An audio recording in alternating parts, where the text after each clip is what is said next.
Hello friends, welcome to SDG Target channel. Today I am discussing the part 6 of Educational Current Affairs January to August 2023 के जो most important हैं, जितने भी education से related current affairs हैं उसको discuss किया जाएगा। और अभी तक आप लोगों ने चैनल को सब्सक्राइब नहीं किया है तो चैनल को सब्सक्राइब कर लेना। और जो डिस्क्रिप्शन में लिंक प्रीवियस जो 5 लेक्चर्स हो चुके हैं उनका प्रीवियस में लिंक मिल जाएगा डिस्क्रिप्शन में, आप वहाँ से देख सकते हैं। एजुकेशनल करंट अफेयर्स में पहला क्या है, डिजिटल यूनिवर्सिटी है केरला की।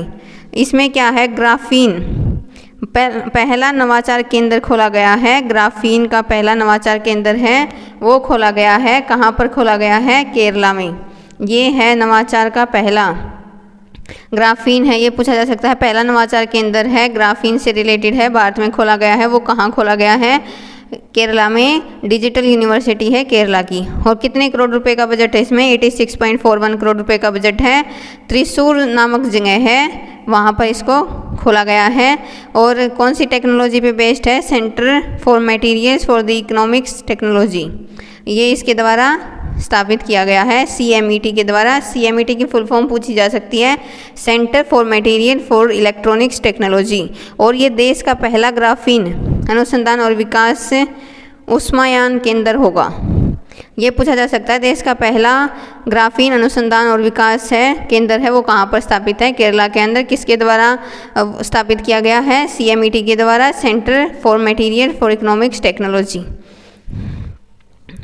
नेक्स्ट देखते हैं SKAO। सबसे पहले इसकी फुल फॉर्म पता होनी चाहिए, ये है क्या। SKAO की फुल फॉर्म है square kilometre array observatory. Square kilometre array observatory, ये पूछा जा सकता है इसकी फुल फॉर्म क्या है और यह है क्या। ये लार्जेस्ट रेडियो टेलीस्कोप से रिलेटेड है। ये लार्जेस्ट रेडियो टेलीस्कोप से रिलेटेड है, वर्ल्ड का सबसे बिगेस्ट रेडियो टेलीस्कोप है। अब ये वर्ल्ड से रिलेटेड है इसलिए ये इम्पोर्टेंट हो जाता है। वर्ल्ड का सबसे बड़ा रेडियो टेलीस्कोप है।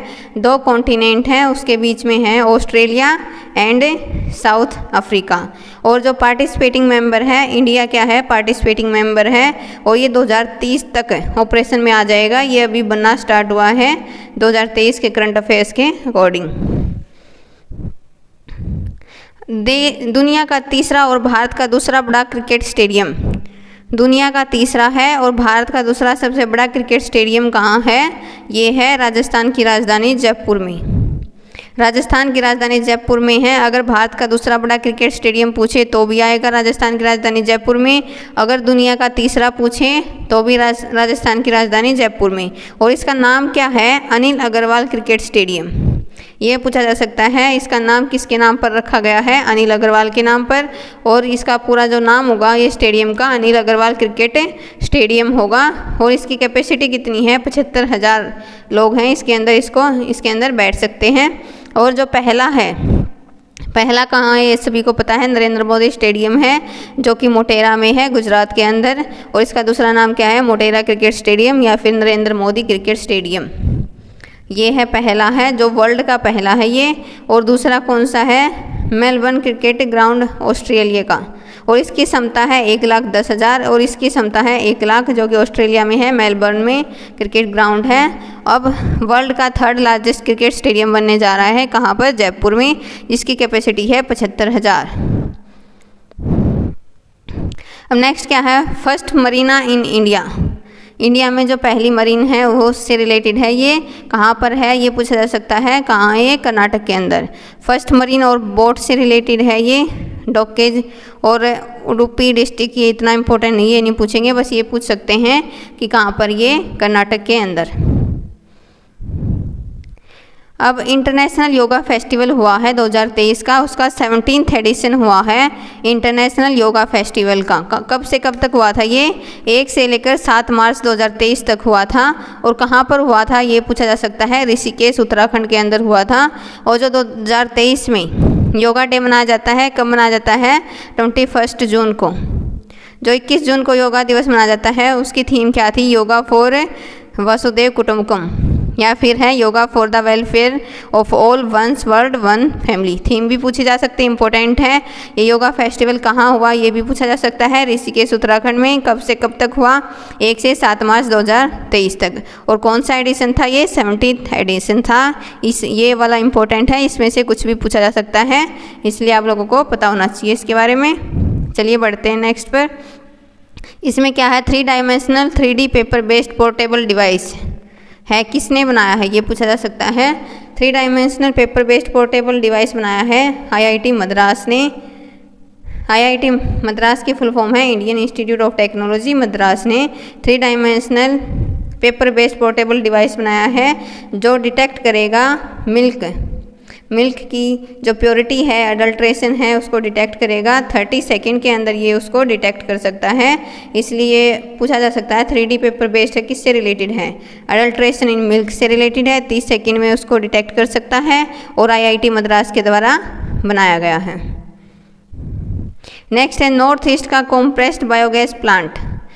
कॉम्प्रेस्ड बायोगैस प्लांट है वो कौन, नॉर्थ ईस्ट का कहाँ पर बना है ये पूछा जा सकता है, क्योंकि नॉर्थ ईस्ट का ये पहला है, इसलिए पहला है तो इम्पोर्टेंट हो जाता है। नॉर्थ ईस्ट में फर्स्ट कॉम्प्रेस्ड बायोगैस प्लांट कहाँ बना है, असम में। और आसाम के जो चीफ मिनिस्टर है वो कौन है, हेमंत बिस्वा शर्मा। इन्होंने इनॉग्रेट किया था। कहाँ पर है ये, सोनापुर डिस्ट्रिक्ट है, सोनापुर स्टेट है, कमरूप सोनापुर जगह है, कमरूप डिस्ट्रिक्ट है आसाम का, वहाँ पर इसको बनाया गया है, स्टेट आसाम है। अब क्या है, गज उत्सव मनाया गया है 2023 का। इसका सबसे पहले पूछा जा सकता है कब मनाया गया था, ये 7 अप्रैल 2023 में मनाया गया था। और इसका उद्घाटन किसने किया है, president of the India Mrs Draupadi Murmu ने किया है। और ये कहाँ पर किया गया है, काजीरंगा नेशनल पार्क आसाम के अंदर किया गया है। और ये किसके द्वारा ऑर्गेनाइज किया गया है, ये भी इम्पोर्टेंट है, ये भी पूछा जा सकता है। Wild life trust of India and ministry of environment forest climate change के द्वारा इसको बनाया गया है। WTI की फुल फॉर्म भी पता होनी चाहिए, MOEFCC की भी फुल फॉर्म पता होनी चाहिए, पूछा जा सकता है।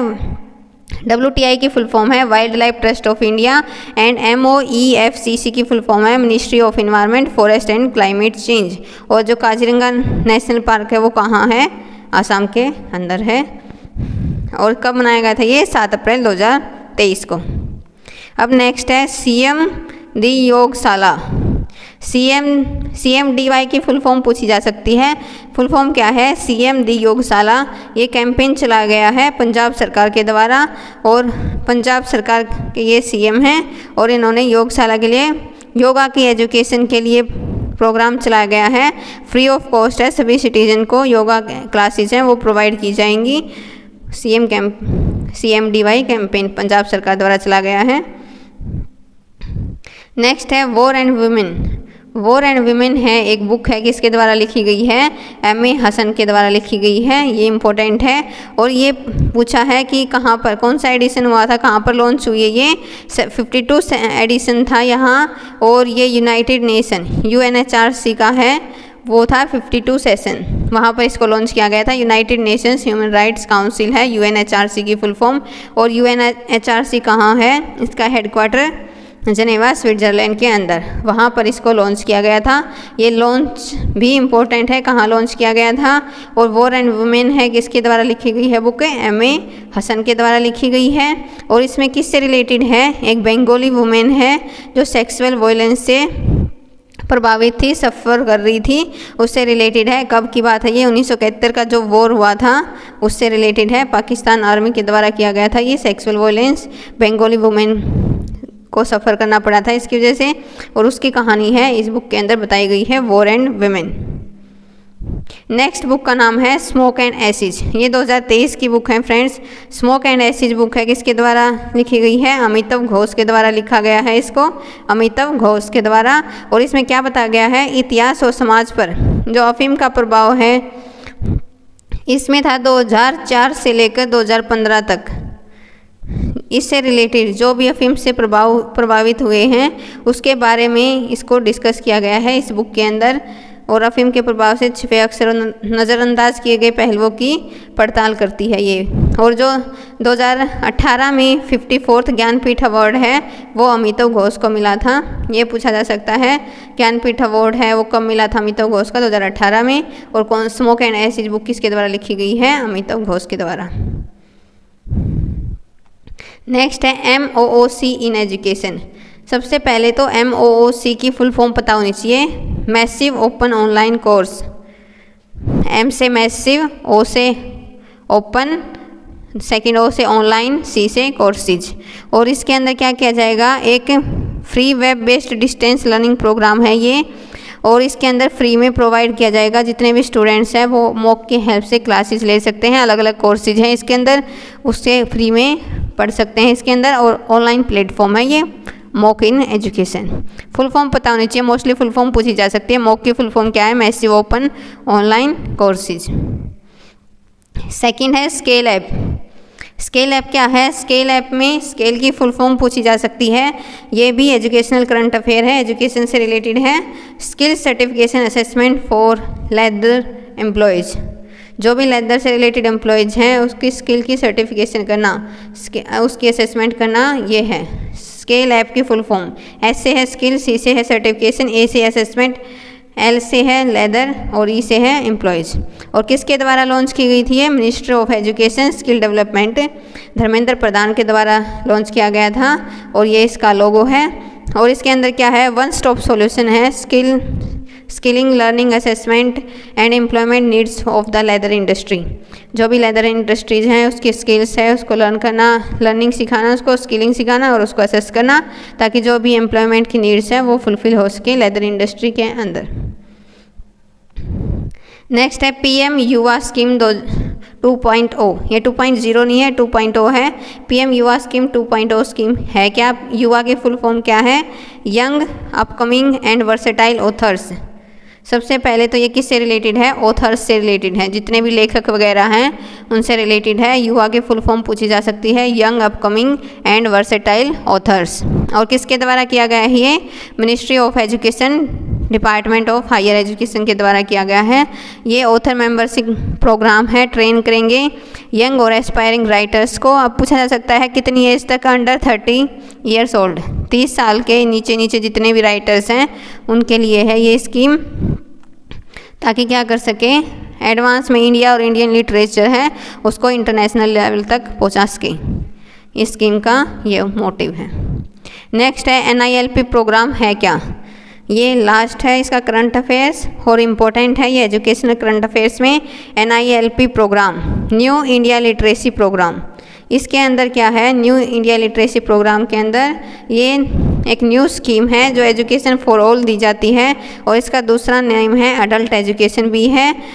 5 करोड़ लर्नर्स तक पहुंचाई गई है। ये जो फाउंडेशनल लिटरेसी एंड न्यूमरेसी है उससे रिलेटेड है ये। और जितने भी नॉन लिटरेट हैं 15 साल और उससे ऊपर, उन बच्चों को इसके अंदर काउंट किया जाएगा। अनपढ़ जितने भी नॉन लिटरेट मतलब अनपढ़ हैं 15 साल या उससे ऊपर के हैं, वो इस स्कीम के तहत, इस प्रोग्राम के तहत हैं, वो इंक्लूड किए जाएंगे। और इसका जो बजट है वो 1037.90 करोड़ रुपए है। कब तक इम्प्लीमेंट हो जाएगी, 22-23 से कब तक है, 26-27 तक है इसके अंदर। और using online teaching learning assessment system to cover the learners, इसके अंदर ऑनलाइन टीचिंग लर्निंग सिस्टम है, असेसमेंट सिस्टम है, उसको इंक्लूड किया जाएगा। और किस किस का कोलैबोरेशन है, NIC का, NCERT का, NIOS का, ताकि ये स्कीम है अच्छे से रीच हो सके। ये 15 करंट अफेयर्स है फ्रेंड्स, इस वीडियो में डिस्कस किया है। अगर आप लोगों को ने अभी तक चैनल को सब्सक्राइब नहीं किया है, चैनल को सब्सक्राइब कर लेना ताकि अपकमिंग वीडियोस आपको मिलती रहे। Thank you so much.